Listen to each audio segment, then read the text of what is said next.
Hey everybody, it's your boy Jack here. Today in this video I'm going to be talking about this Boom Doomsday Clock issue number 4. I'm going to be breaking down my thoughts about this issue and everything. So let's dive into it. So overall I did like this issue. I really like especially this cover is amazing. Because it is in a way, with the pancakes and everything, with the syrup sort of crying, looking like it's crying. It does look like a Rorschach painting in a way, just because it looks like you've got the two big dollops of syrup and then dripping down the pancakes and everything. It looks like it's crying, and in a way you can interpret it as being emotional, or at least that's how I interpret it. I like this issue. It's a really interesting origin story that Reggie, aka Rorschach number 2, has. But the question I have that I personally find confusing with this issue is what's real and what's not. And the main reason I say that is I feel like after reading this whole issue twice, I felt still confused about the timeline and whether or not events were real or not. So, and I say this because I feel like the interaction with Mothman and the interaction that Reggie has when it comes to burning down Arkham Asylum, I don't feel like they are were real moments, and the journey to the Arctic and everything to kill off Ozymandias, whether or not this was real. And I say that because of the one line that is consistently said through many different iterations that Reggie says is, "I see what I want," and it's a curiosity of what he sees. And we see this at the very beginning of the comic itself, that he imagines pancakes being on his plate, yet he ends up getting oatmeal thrown on his plate when he is in prison. And that's I think that's a real basic hint for this comic, or for this issue, is that Reggie, aka Reggie Long, who is the second Rorschach, it may not necessarily be there fully mentally. I feel like the damage that he has had through Ozymandias's attack on New York and everything still has an effect on him mentally.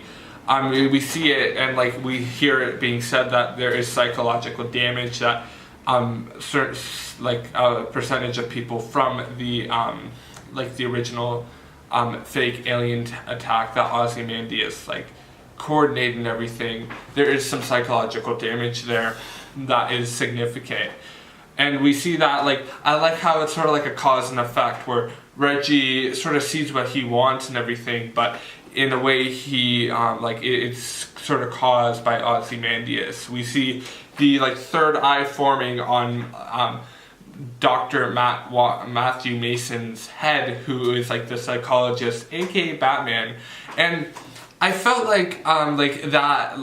that's really a really big key to this story, is how to interpret it. I feel like there are a lot of different loose ends, and whether or not certain events have happened.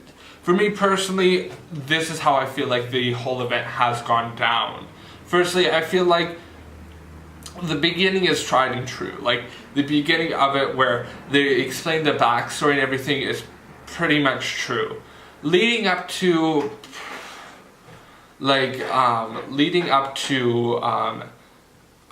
the events of the Reggie burning down the the mental hospital and everything, and him burning down the him going to the Arctic and everything to kill off Ozymandias. I don't think those are necessarily true. I don't know, even Mothman dying, I don't know if that's necessarily true. There's a sense of interpretation for me that I have with this story, and I don't know if this is 100% true, because, and the main reason I say that is I feel burning down the mental hospital isn't true, because although we see that happen, we see him still at the end of it, Reggie escaping with Jane Doe out of the out of their cells and everything. So I feel like that's just sort of an imagination of something he would want. I do think though that Mothman had somehow died and everything. I don't know. I don't think it was walking through the fire or anything. It was nothing like that. Just because, like, I don't think that they burned down the asylum because it's like he originally returned back to that cell, unless they returned to a different, like, they went to a different facility. But honestly, I'm a bit confused about that. And that's where I really get confused with this story, is that the middle to the end of the story itself is still slightly confusing to me. I'm not 100% sure on how to interpret it. The only thing that I think I have as a theory, like of this whole like theory sort of being true, like this whole like theory where like Reggie burns down the mental hospital and everything, goes to like the Arctic, and then like somehow comes back and gets put into another mental hospital, is sort of on the basis of this, that Reggie originally went to Arkham Asylum.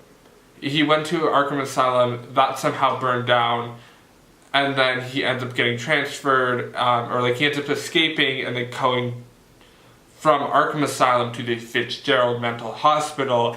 And the main reason why the Fitzgerald like mental hospital or whatever comes up is based off of the prologue. And the prologue has like a set of different letters and everything that the Mothman, who is a character who was a part of the Minutemen in Watchmen, like he was in that mental hospital based off of the series of letters leading up to his death and everything.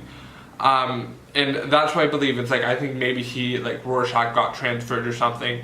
Something happened. But overall, I feel like this issue was a good issue. It was just like, overall, I would really want some clarity about whether or not certain events were real and certain events weren't. And that's where I'm hoping the next issue number 5, whenever it comes out, is going to provide some clarity there, because overall I'm not 100% sure about what has happened, what is real and what isn't. So yeah, besides that, I think that a few things that I liked about this, a few Easter eggs and everything when it comes to the artwork in this comic was, like whenever they would show, like when in the sequence where they were showing Reggie giving the cold treatment to Dr. Matthew Mason, they'd always show Mr. Freeze in like his cell afterwards, looking at Reggie, or like somehow giving a glare at Reggie. And I like that because it was sort of like a subtle like, oh, you're giving him the cold treatment kind of thing, and it's like a subtle like callback because like Batman is like Mr. Freeze is somewhat a threat to Batman and everything.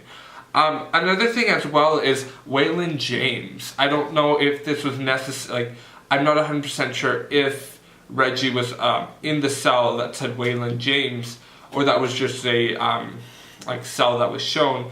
But Waylon James is AKA the Killer Croc, who obviously has appeared in Suicide Squad, but is also another Batman villain. That was a cool moment as well. I like that. And then also as well, I feel like Batman, like obviously now does think that Rorschach 2 is a threat and everything, and Alfred, like, and obviously Batman and Alfred sort of teamed up to like make like Dr. Matthew Mason as like a fake like psychologist and stuff, and that was a cool moment too. I think that wasn't like a huge reveal, it was just like cool, that's like a cool moment. And like I think it was just a cool set of like call, and like I like that like smaller Easter egg and everything, so you get a great idea of like, oh, so Batman's sort of trying to protect this guy. But yeah, I think that was really cool. But yeah, besides that, I felt like this issue was good. I think I want to give it a 4.5, like 4 out of 5 stars, because although I found, like, I like this issue and I really found this backstory interesting, and I like how they spent a lot of time really trying to have a good idea of like why Reggie, like in the mental state that he is in, would want to be Rorschach and everything, and like the whole idea of him sort of slightly being obsessed with Rorschach just based off the idea of his family and his mom and his dad like dying from the nuclear event or whatever. Like, I like how they're sort of being like, well, he's obsessed with that because that's really the last thing he remembers about his family. At the end of the day, I think what gives it a 4.4 out of 5 was like good story, good artwork and everything. I really like how they really arranged all the panels and everything.